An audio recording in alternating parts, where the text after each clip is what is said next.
sous ses airs de premier de la classe, chemise toujours impeccable, mèche calée sur le côté et guitare à la main, Vianney est un véritable aventurier des temps modernes. S'il ne tentera sûrement plus sa chance dans des Koh-Lanta ou autres Pékin Express, le chanteur de 32 ans a déjà repoussé ses limites.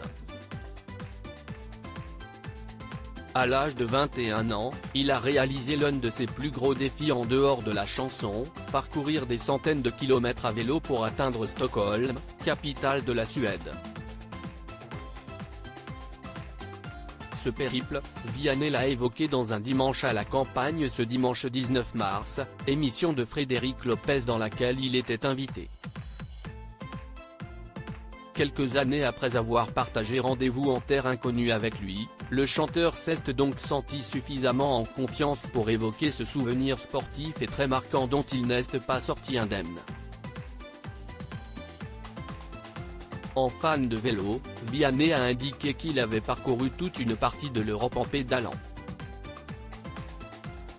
Un véritable exploit initié après un ras-le-bol général et l'envie de se retrouver seul.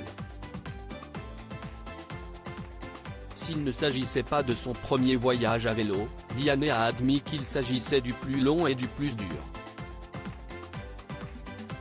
Pas vraiment au point en termes de météo suédoise, l'artiste ne s'était pas équipé comme il le fallait pour relever le défi dans les meilleures conditions. Je n'avais pas de sous et mon erreur a été de partir à une période où il faisait très froid, en octobre.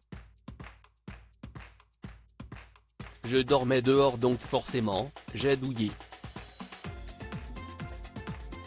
Je n'avais qu'un short, un pull, un couet et une chemise.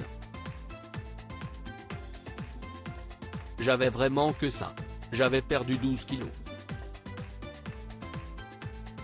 Je mangeais que dalle, juste quand je rencontrais des gens.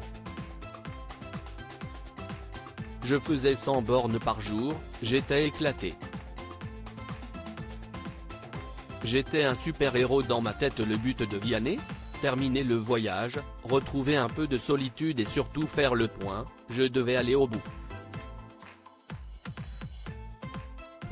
Je voulais être seul, tranquille. J'étais étudiant. Je cherchais un peu une souffrance pour réfléchir, pour me connecter à moi aussi et au ciel. D'un coup je me parlais beaucoup, je me suis mis à beaucoup prier, à réfléchir, écrire. CIST Express, CIST 2 mois mais ça m'a remué incroyablement. Ça, je ne l'avais pas prévu. Mais quand je suis rentré, j'étais un super-héros dans ma tête, j'étais invincible. Un tel récit a de quoi mettre des étoiles dans les yeux de ceux qui l'écoutent. Plus de 10 ans plus tard, Vianney a fait du chemin et il ne le doit pas qu'à la force de ses jambes. Album, tournée et coaching dans The Voice, l'artiste a plus d'une corde à son arc et on est prêt à parier que quand son petit Edgar, fruit de son histoire avec Catherine Robert, aura l'âge de comprendre toute cette histoire, Vianney deviendra aussi le super-héros de quelqu'un d'autre.